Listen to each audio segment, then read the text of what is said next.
Eu vou fazer uma apresentação que não vai ser bem uma aula, vai ser mais alguns comentários, né, sobre as perspectivas de tratamento que a gente tem aqui no, no Jacomari no presente momento. O que me foi pedido para a gente conversar aqui hoje, né, é sobre o tratamento da CMT, as perspectivas de tratamento da CMT. Como vocês sabem, a doença de Charcot-Marie-Tooth é uma neuropatia hereditária, né, que compromete as fibras sensitivas e fibras motoras, né, e existem algumas variantes. Então, tem uma variante que compromete só as fibras motoras e uma variante que compromete só as fibras sensitivas. De uma maneira geral, também, a gente pode dividir dois grandes grupos de CMT. Um grupo que a gente fala que é mielínico e outro grupo que é o axonal.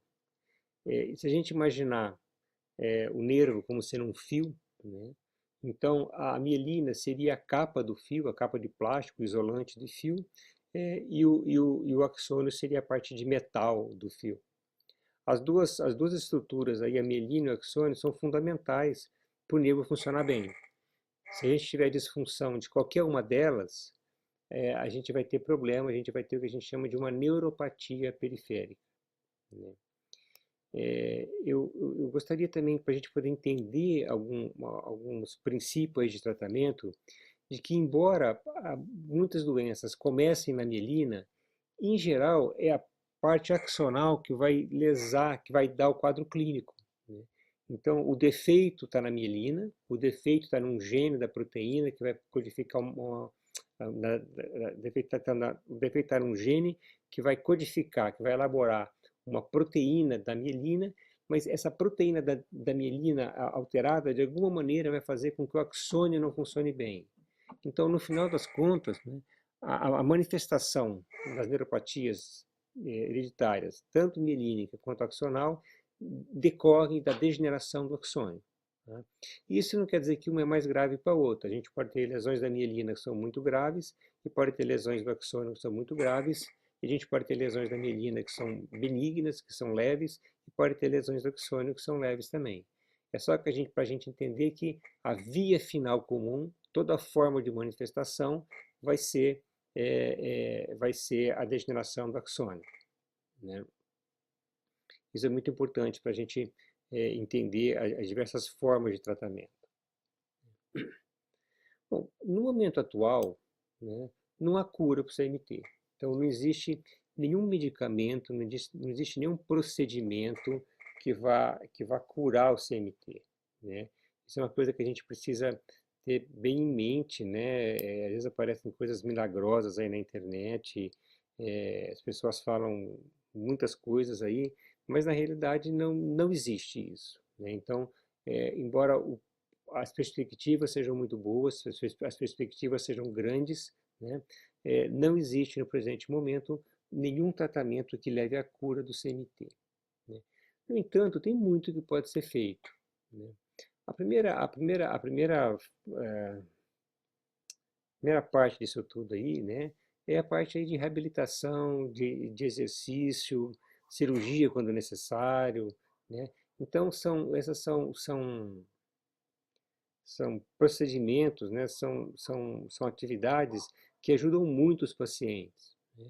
Então a gente tem que ter assim o cuidado, né, de tentar abordar todas as necessidades que os pacientes têm, né? E, infelizmente no Brasil, né, essa é uma área que ainda é muito pouco desenvolvida, né? E existe muita dificuldade da gente planejar aí um atendimento multiprofissional, que é o que os pacientes precisam, né? Então, o ideal seria que os pacientes fossem vistos por terapeuta ocupacional, por fisioterapeuta, por nutricionista ou por nutrólogo, por cirurgião ortopédico, cirurgião de coluna, cirurgião de pé, cirurgião de mão, né? Algumas vezes, com algumas formas específicas, por oftalmologista, por nefrologista, às vezes por cardiologista, e é muito difícil da gente tentar organizar. Existe uma dúvida, o quanto de exercício que os pacientes com Charcot-Marie podem fazer. e pacientes com doença neuromuscular de uma maneira geral, né? O que a gente sabe com certeza é que exercícios de resistência, exercícios aeróbicos, eles são benéficos para os pacientes, né? Mas, muito provavelmente, isso até um determinado limite. Então, existem alguns estudos que dizem que a pessoa não deve trabalhar mais do que uma carga aí de 30% de sua carga normal. Então, se o paciente consegue levantar 10 quilos, ele deve trabalhar com 3 quilos ou alguma coisa parecida assim, né? Então, o exercício é muito bom, mas deve ser evitado o excesso, né? Então, se o paciente terminou o exercício e está muito cansado, está exausto, está com o músculo doendo, provavelmente esse exercício não foi muito bom para ele, né? Então ele deve rever essa quantidade de exercício, né, com seu terapeuta ocupacional, com o educador físico, ou mesmo quem faz sozinho, né? Deve rever essa carga de exercício que ele está fazendo, né? Então o paciente com Charcot-Marie, ele deve começar devagarzinho e ir aumentando também lentamente a sua carga de exercício, a quantidade de exercício, e isso é sim muito benéfico. As cirurgias, né, elas são bastante úteis, mas elas têm que ser muito bem indicadas, tem que ser na hora certa, do jeito certo, com a reabilitação adequada, né? Então a gente pode fazer cirurgia para o pé, cirurgia para a mão, cirurgia para a coluna, mas isso assim, seria muito bom, né? Quer dizer, se houvesse uma conversa aí entre o neurologista, que geralmente segue os pacientes com Charcot-Marie, com o ortopedista, com o fisiatra, né? Porque não é só operar e largar, né? Então, assim, tem que ter toda uma estrutura montada para isso, tem que ter um tempo ideal para fazer a cirurgia, e, na realidade, na maior parte do mundo afora aí, as cirurgias elas estão se restringindo a alguns casos mais específicos, em situações bem específicas, e aí sim elas vão ajudar, né? Então, existe muito que pode ser feito antes da cirurgia, como, por exemplo, a fisioterapia adequada, ou a terapia ocupacional adequada, o uso de órteses e assim por diante, né? Então, é uma coisa útil, mas que tem que ser muito bem empregada aí, e o ideal é que o neurologista e o fisiatra e o ortopedista possam conversar, né? Uma coisa que a gente sempre é perguntado, né, é sobre a suplementação com creatina, né? Então a creatina aparentemente ela aumentaria aí a performance muscular, né?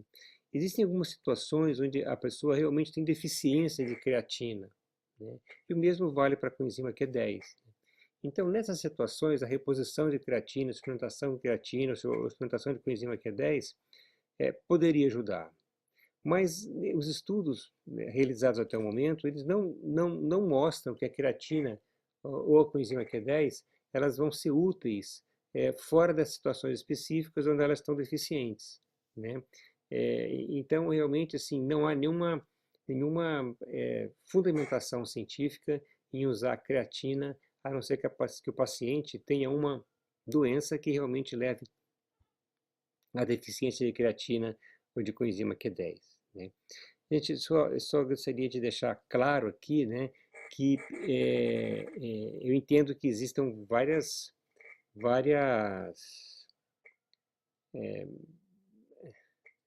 crenças aí, né, ou várias atitudes frente a tratamentos, a possibilidades terapêuticas, né, mas eu vou me restringir a falar daquilo que tem comprovação científica, daquilo que tem um trabalho científico bem feito, que tem material e método, que teve estudo e que mostrou resultado, que não mostrou resultado, que foi duvidoso, né? Algumas coisas que as pessoas acreditam, né, mas não existe fundamentação científica. Eu não sou nem contra nem a favor, quer dizer, eu deixo a pessoa escolher aquilo que ele quer fazer, né? A minha obrigação, eu acho, a obrigação nossa, que eu acho, se for uma coisa, por exemplo, que tem algum risco, que tem alguma possível contraindicação, possível efeito colateral, é explicar para o paciente, explicar para a família, e aí eles decidem se eles querem fazer ou não, né? Eu não sou contra a medicina alternativa, ou terapias aí alternativas, né? Mas como médico eu só posso indicar aquilo que tenha como comprovação científica, né? E às vezes a gente usa sim algumas coisas duvidosas, mas tem que ficar claro para o paciente, para a família, que aquilo é uma atitude, uma medida que ainda não tem uma comprovação adequada, né? Então eu sinto, eu mesmo como exemplo, né? Eu sou vegetariano há mais de 30 anos, eu acredito que é bom ser vegetariano, mas na realidade não existe nenhum trabalho definitivo dizendo que quem é vegetariano tem menos doença, quem é vegetariano morre mais tarde, não existe isso, né? Então, assim, existem sim alguns trabalhos sugerindo que isso ocorra, né? Mas, assim, é uma coisa assim, eu peguei para mim, eu gosto disso, eu tenho dó dos bichinhos, né? Passo muito bem sem carne, mas eu não posso prescrever para ninguém parar de comer carne, né? Assim, é uma opção minha, mas não tem fundamentação científica, né? Então é assim que eu encaro, é isso que eu vou me basear aqui quando a gente estiver conversando, né? Uma outra coisa interessante, né, que existem dados na literatura, né, é sobre a jejum intermitente, né? Então, existe pelo menos um estudo mostrando que os animaizinhos que comem um pouco a menos daquilo que é preconizado como sendo ideal, tem uma certa restrição calórica, eles têm a mielina deles, ela é menos comprometida do que aqueles animais que comem à vontade. Esses animaizinhos, eles têm uma marcha melhor e também a apreensão palmar deles é melhor do que aqueles que comem à vontade, né? Ou seja, então, existem alguns indícios científicos de que jejum intermitente seria uma coisa boa, né? Mas na realidade também isso nunca foi transportado para o ser humano, né? Eu sei que existe aquela região do Japão onde as pessoas vivem 110, 120 anos, eles têm como norma lá sair da mesa com um pouquinho de fome, né? E fazer bastante exercício, andar, cuidar do jardim, cuidar da horta, né? É, é, é, mas na realidade também isso não é uma coisa provada, né? Existem só alguns indícios, não estou pedindo para ninguém passar fome, mas de qualquer forma, quer dizer, a obesidade é uma coisa que deve ser evitada, né? Eu sempre cito como exemplo, imagina se você tem um caminhãozinho que não está com um motor muito bom e aí, de repente você fica colocando carga, né, na carreta. Esse motor vai ter que trabalhar mais, vai ter que puxar mais, vai se desgastar mais, né? Então, assim, é ideal que pelo menos as pessoas mantenham aí um peso próximo ao normal, né? E essa parte aqui da dieta a gente vai ter que esperar um pouco mais, mas é uma coisa interessante porque seria uma coisa muito simples de fazer, mas ainda precisamos ter mais estudos aí ou precisamos ter estudos com seres humanos. Bom, a gente tem hoje mais de 100 tipos de Charcot-Marie, né? É, é, e é praticamente impossível da gente falar o tratamento desses 100 tipos de Charcot-Marie. O que eu vou fazer existem 4 tipos mais importantes de Charcot-Marie, ou 4 tipos que correspondem a mais ou menos 50% dos casos de Charcot-Marie. Então eu vou usar esses 4 tipos, ou 4 subtipos de Charcot-Marie para explicar como as pessoas pensam, né, ou elaboram o tratamento, ou tentam criar vias para tratar os pacientes, né? É claro que talvez existam alguns avanços em uma ou outra forma particular, mas eu não vou ter condições aqui de ficar falando sobre cada uma delas. Mas de qualquer forma, todos os outros tipos de tratamento, de alguma maneira, caem aí nessa, nesse esquema geral que eu vou apresentar, né? Então, o CMT1A é a forma mais comum de Charcot-Marie, corresponde a mais ou menos 50% do Charcot-Marie mielínico desculpa, do Charcot-Marie total, e mais ou menos aí 70% de todas das formas mielínicas, né? Então, o que acontece nessa forma de Charcot-Marie é que a gente tem um excesso da proteína PNP22, né? Então a gente tem um gene a gente tem 2 genes para cada tipo de proteína, que vem do pai e da mãe, e aqui a gente vai ter 3 genes, né? Está duplicado, né? E essa duplicação, então, faz com que tenha um excesso de proteína na mielina, e essa mielina ela vai desintegrar. Imagina assim para vocês uma parede, né, que originalmente ela era feita para ter 10 fileiras, e a gente vai ter numa coluna, por causa da duplicação, a gente vai ter que, assim, que numa coluna a gente vai ter os 10 tijolos previstos, e na outra coluna a gente vai ter 10,5 tijolos. Então vai ser uma parede toda imperfeita, né, toda irregular, e isso vai desestruturar a mielina, e aí é como se fosse a parede daquela sala, daquele quarto lá, vai ficar instável, não vai funcionar direito, vai cair, vai ruir, e é mais ou menos isso que ocorre. Então, é,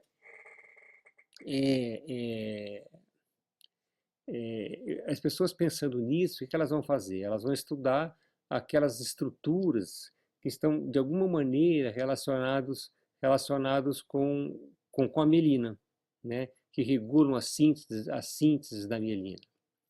Então, no primeiro momento, foi o ácido ascórbico, né? Então, a gente já sabia, o pessoal já sabia que o ácido ascórbico ele participa aí na regulação da formação da mielina, né?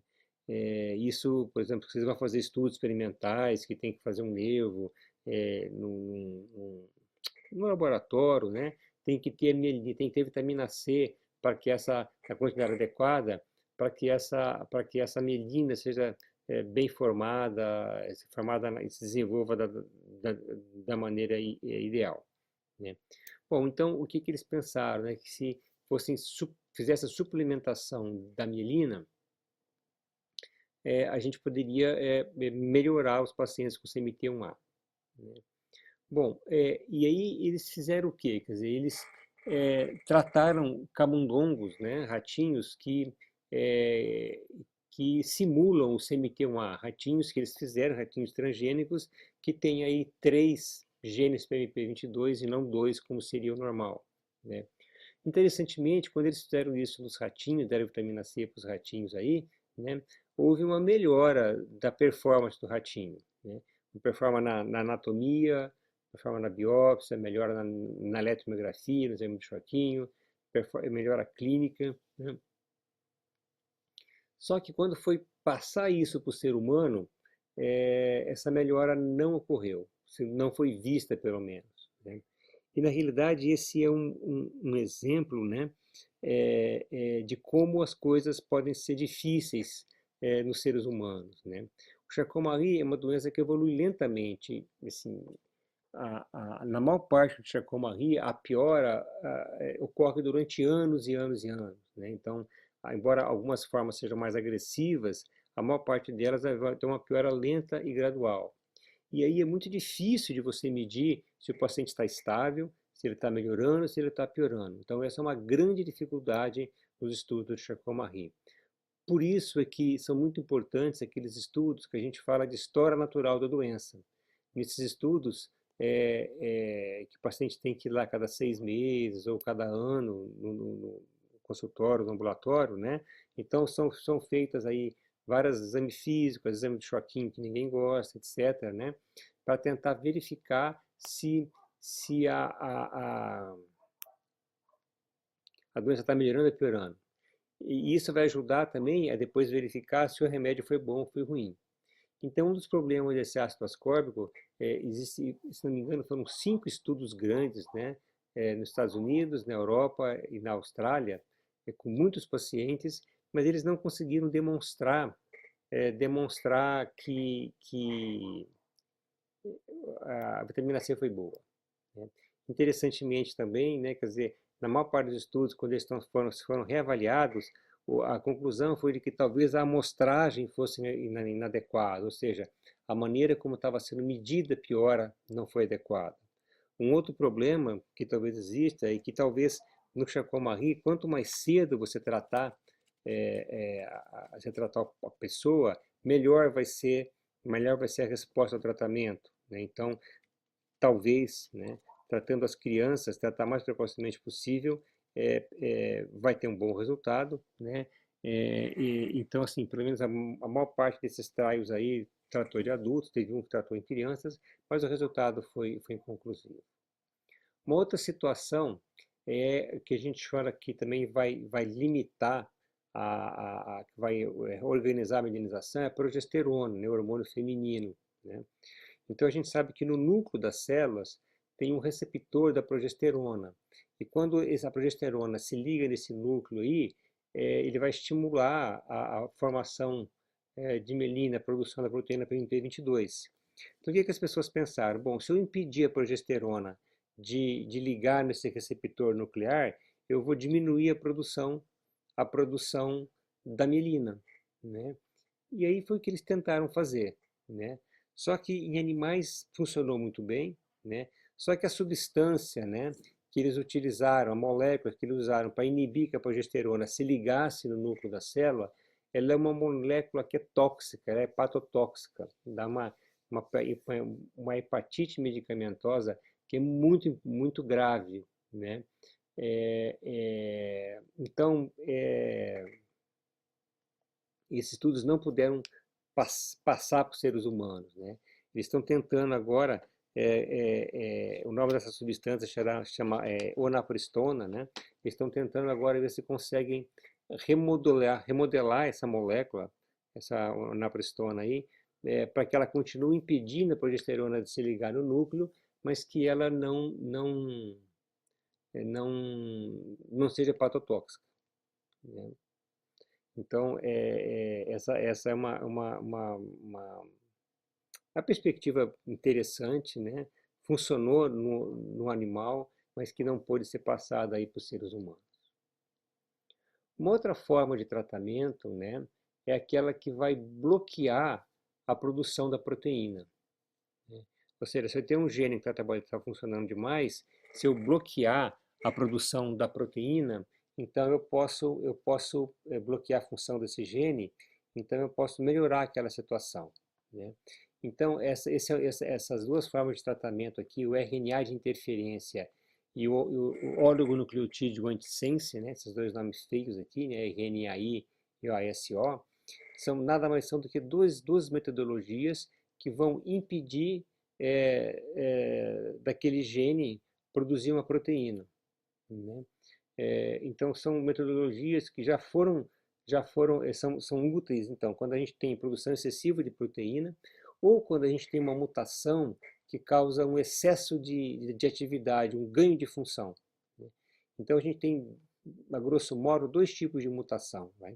Uma mutação onde a gente vai ter perda de função e uma mutação onde a gente vai ter ganho de função, né?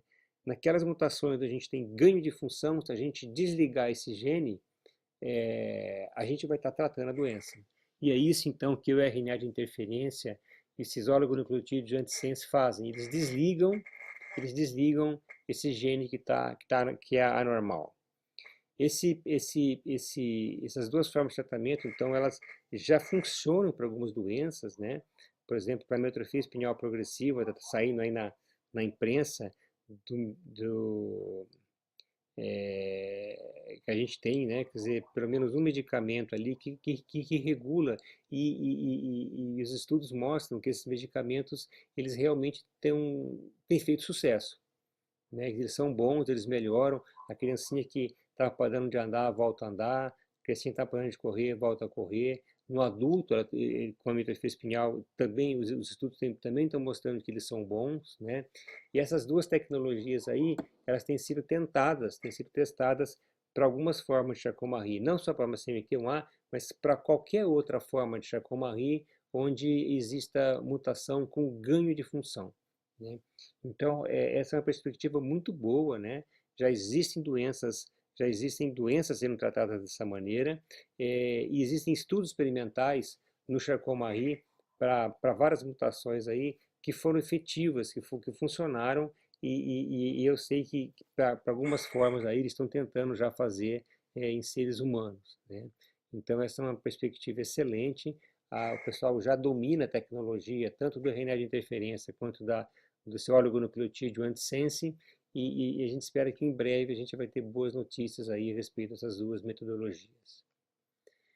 Uma outra situação nas formas mielínicas seriam a suplementação lipídica, com alguns lipídios muito específicos, que isso melhoraria também a biossíntese da mielina, né? Então, tem sua lógica, está sendo testado em animais, aparentemente é bom, mas ainda não foi, não teve a contrapartida aí de seres humanos. Bom, talvez o medicamento mais discutido hoje em dia, né, pelo menos para a comunidade aí dos pacientes, seria o PX33003, né? Na realidade, o baclofen, o sorbitol e o naltrexone são duas drogas que estão disponíveis aí, são duas drogas antigas, cada uma delas tem seus efeitos aí conhecidos, são utilizados, por exemplo, o baclofen, ele é utilizado, muito utilizado em quem tem espasticidade, né? Mas, na realidade, o que eles descobriram, através de estudos computacionais, de bioinformática, é que essas três drogas aqui, em doses mínimas, elas ajudam a regular a formação da mielina, né? E que se elas forem usadas em conjunto, uma dose muito pequena delas seria eficiente para regular a formação da mielina, né? Tudo isso é feito por bioinformática, né? Por pessoas que vão colocando lá milhares e milhares de medicamento naquela função que eles querem que seja regulada, e aí o computador faz as escolhas dele lá, né, baseado no que se conhece da função que precisa ser consertada e da função daquelas moléculas, e aí eles vão fazendo vários jogos, né, até que encontrem uma combinação que seja ideal. E foi isso que eles encontraram, né. Parece que tem uma dificuldade técnica, né, de colocar. Bom, estudos mostraram, então, que a associação dos três, do baclofen, do sorbitol e do naltrexone, juntos, é muito melhor do que isolado, né? E parece que tem uma dificuldade técnica muito grande aí em fazer com que em misturar essas três substâncias, né? Então, assim, eu sei que está sendo prescrito aí por alguns médicos já, né? Mas realmente os estudos de seres humanos ainda não são definitivos, é, e parece que tem, sabe, esse problema técnico aí, segundo me disse um dos organizadores desse estudo aí, quando eu conversei com ele há uns 2 anos aí. Bom, e aí eles foram testar esses medicamentos, né, em várias dosagens em animais de experimentação, e eles observaram que aparentemente o ratinho, o camundongo com CMT-OA, teve melhora significativa, então na função, né, no jeito dele correr, dele andar, dele segurar com a patinha, na eletromiografia, na biópsia, né? Ou seja, aparentemente a droga é boa em animais. Como eu disse para vocês, passar isso para o ser humano nem sempre é fácil. Então foram feitos estudos de fase 1 e 2, né? Então, o estudo de fase 1 seria o estudo inicial, para ver só se aquela droga não mata mais que a doença, né? Ou não piora a doença.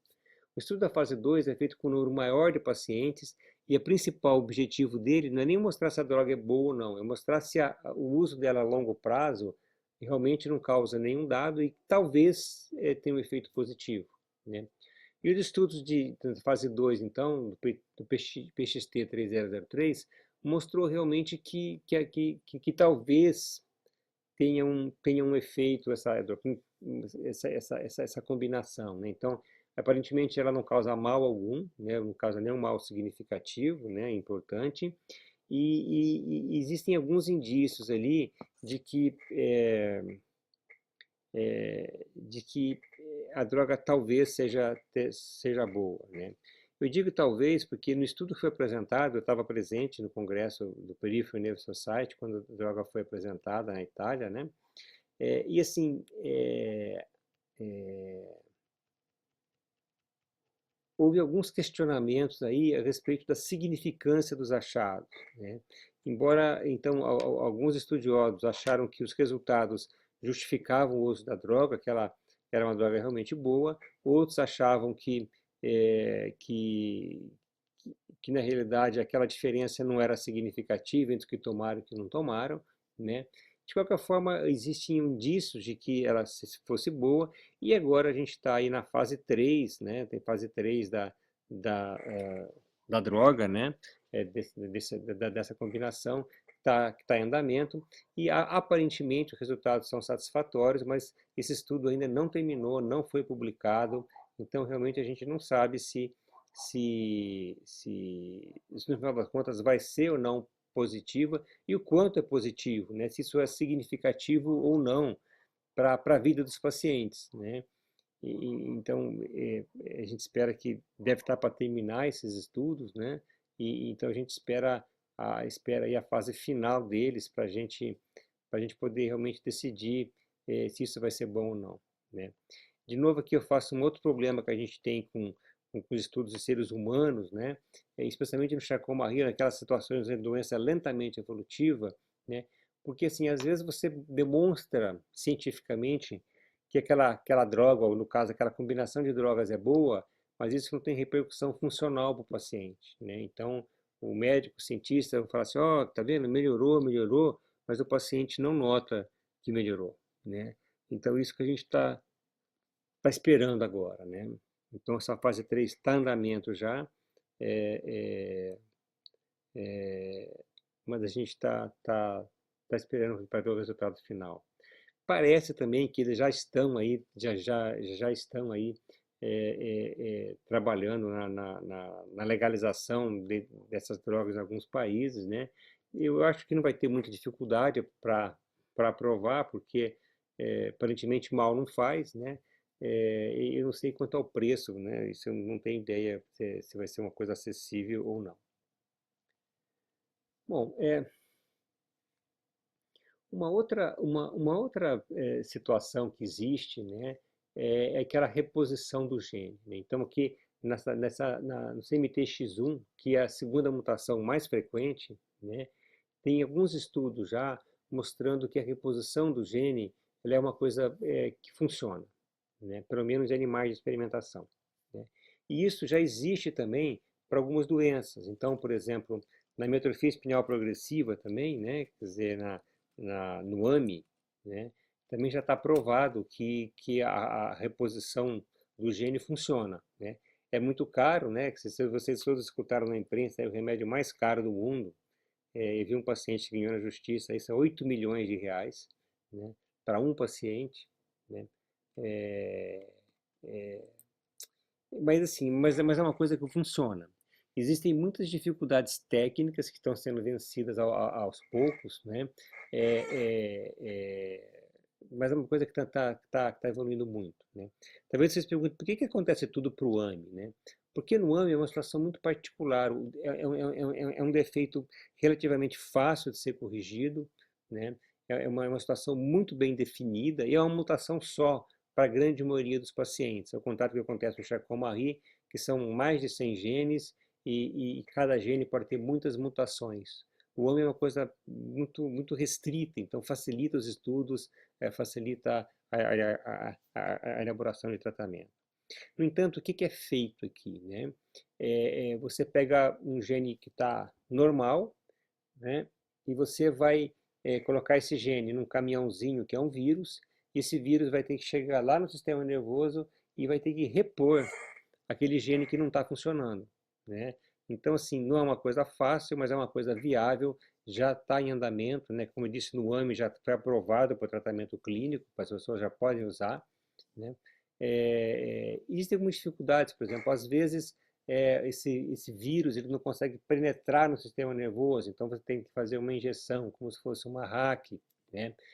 Às vezes o vírus ele é um vírus que tem que ser um vírus neurotrópico, né? Então, o vírus neurotrópico é aqueles vírus que penetram no sistema nervoso, então são vírus que causam encefalite, vamos dizer assim, né?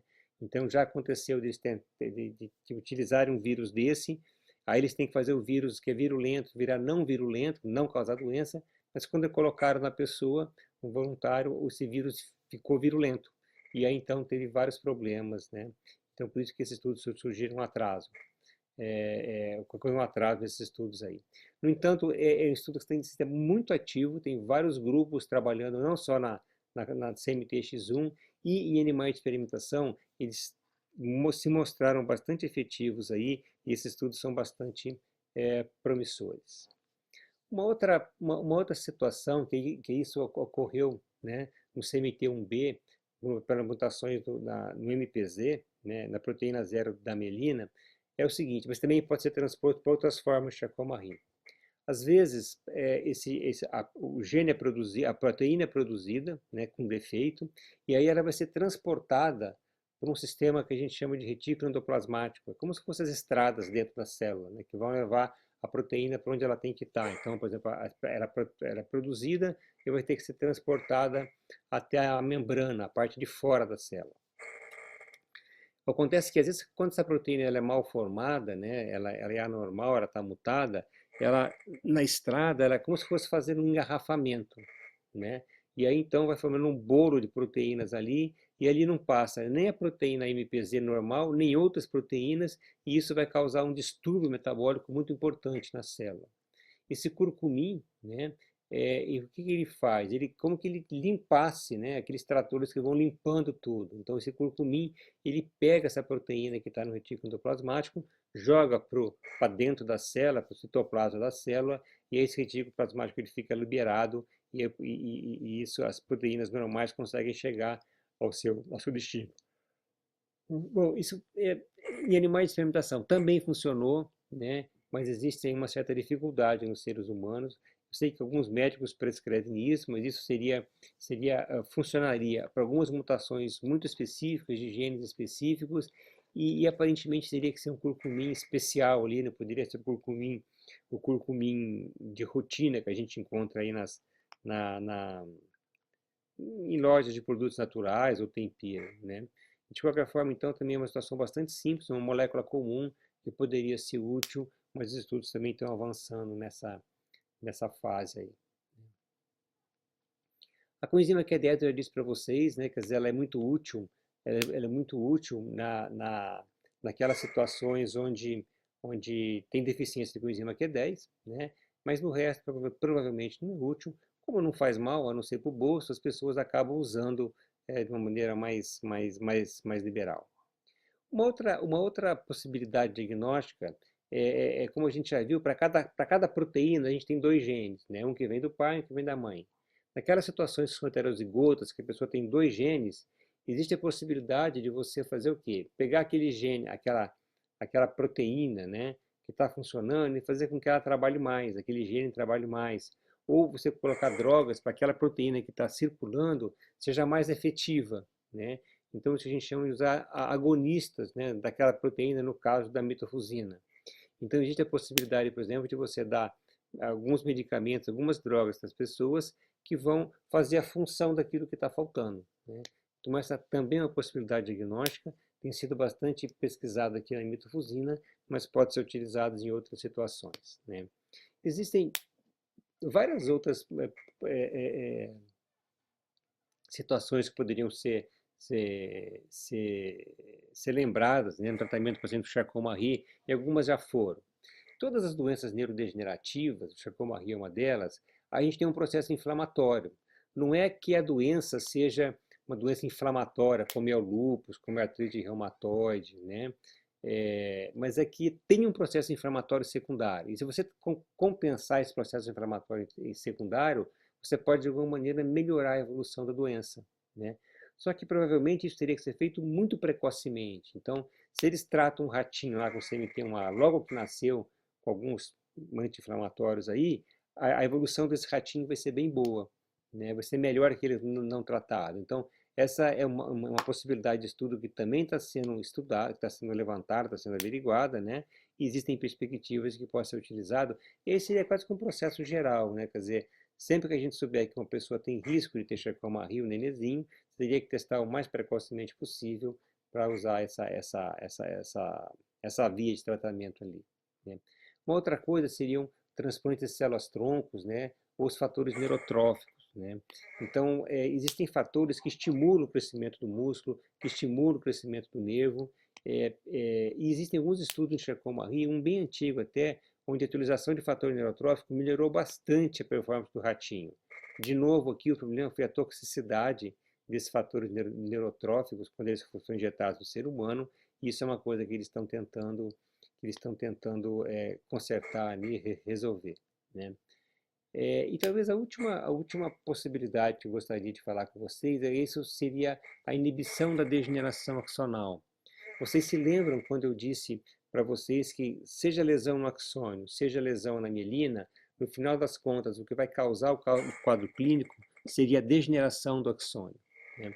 Então, existem maneiras da gente tentar impedir a degeneração axonal. Essa é uma forma de tratamento muito boa, porque se você conseguir, não importa o que está causando a degeneração axonal, mas se você diminuir a degeneração axonal de uma maneira generalizada, você vai melhorar muito a doença, né? Quer dizer, você vai fazer com que aquele nervo não se degenere, não degenere tão facilmente, e às vezes até impedir que ele degenere.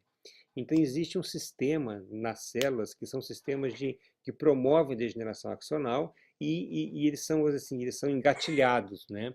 Se você conseguir desengatilhar esse sistema, então, mesmo que eles sejam estimulados, eles não vão acontecer. Então, a doença vai evoluir muito mais lentamente, vai ficar muito melhor controlada, né? E isto já foi provado em situações experimentais, né? E é uma coisa também muito estudada, porque você vai seria uma via alternativa de tratamento que pode ser utilizada para qualquer doença de Charcot-Marie, né? Então, quando eles descobriram essa via de degeneração axonal, as moléculas envolvidas, eles estão estudando agora como interferir nisso, né? Então, esse tratamento que poderá ajudar todas as formas aí de Charcot-Marie, né? É claro que tudo não é tão simples como eu estou dizendo, mas os estudos estão em andamento e são promissores. Bom, gente, talvez essa apresentação tenha sido meio chata, né? Mas, embora não exista no momento, como eu disse no início, um tratamento curativo para nenhuma forma de Charcot-Marie, as coisas estão andando bastante, né? Eu sei que para o paciente qualquer segundo importa, né? Mas as perspectivas são realmente boas. Existem algumas dificuldades técnicas, como eu disse, como a demonstração de que o medicamento é bom. Então, esses estudos de história natural são importantes, né? Quem quiser, às vezes, um determinado, sei lá, o médico ou o instituto de pesquisa pede voluntários para fazer estudos aí de história natural. As pessoas não entendem muito bem por quê, mas isso é muito importante para a gente poder, então, validar as diversas formas de tratamento e entender a doença, né? De qualquer forma, as perspectivas são excelentes, né? E eu acredito que nos próximos anos aí, em poucos anos, a gente vai ter uma grande evolução, né? E veja o que está acontecendo com a hipertrofia espinhal, que é uma doença muito mais grave que o Charcot-Marie, e que de repente, num espaço aí de 4 ou 5 anos, a gente tem pelo menos 3 opções terapêuticas e as 3 são boas, né? Cada uma delas tem suas vantagens, suas desvantagens, né? Existe ainda a possibilidade de que elas sejam usadas em conjunto, mas tudo isso precisa de mais estudo, de mais informação, né? Mas realmente as perspectivas são muito boas. E eu espero aí que, que os estudiosos da área realmente consigam fazer a translação, né, do estudo experimental para o estudo dos seres humanos, e que a gente possa estar utilizando isso na clínica num tempo bastante curto. E eu acredito seguramente que isso vai acontecer. Bom, eu estou à disposição aí para responder perguntas. À disposição aí, se eu puder ajudar, eu estou sempre à disposição de vocês. Muito obrigado, até mais.